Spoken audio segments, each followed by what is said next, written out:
Барлықтарыңызға сәлем достар, сіздермен Арайлым. Бүгін сіздерге үй жағдайында жасалатын апельсин шырының рецептісін ұсынамын. Ең алдымен бізге керекті ингредиенттер: бір апельсин, бір мандарин қажет болады. Жақсылап сыртын жуып алыңыздар. Мен жақсылап жуып алдым. Енді бұларды 1 сағатқа морозильникке қойып қоятын боламыз. 1 сағат өткеннен кейін енді апельсинді және мандаринді 4 бұрышты бөліктерге бөлетін боламыз. Менен осы бір апельсиннен 2 литрдай су шықты.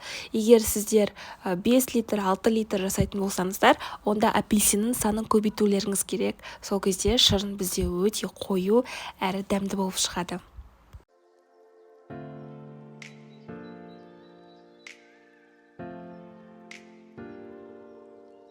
Енді біз бұл апельсиндерді қазір майдалауымыз керек, бір түсті болғанша. Ол үшін бізге блендер қажет. Блендердің көмегімен апельсиндерді езетін боламыз, мандарин екеуін қосып.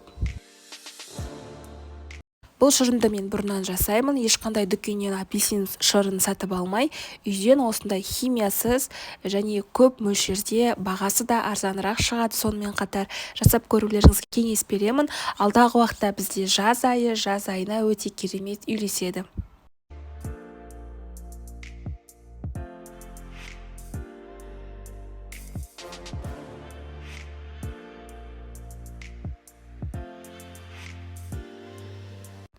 Дәл осындай болу керек. Енді осыны бір шұңғыл банкаға немесе кувшинға салсаңыздар болады. Және оның үстіне қайнатылған және суыған суды құятын боламыз, 2 литрдай. Және 1 сағат немесе 2 сағатқа қалдырып қоятын боламыз.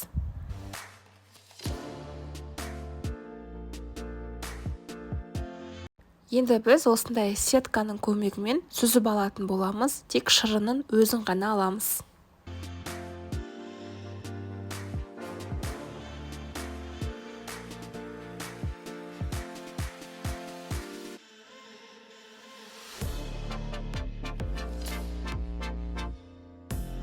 Енді осындай шұңғыл банкаға 2 литр немесе кувшинға біз согымызды құямыз.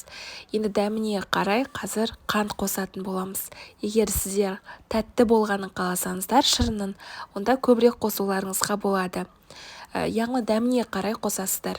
Және қасығымыздың көмегімен араластырамыз және шырынды тағы да 1 сағатқа бөлек жерге қойып қоямыз.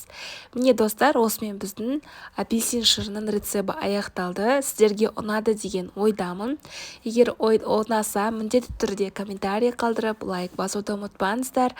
Алдағы уақытта жаңа рецепттерді күтетін болсаңыздар, яғни қоңыраушаны бассаңыздар, сонда сіздерге менің жаңа салған рецепттерім барлығы SMS болып келіп тұратын болады. Сіздермен болған Арайлым.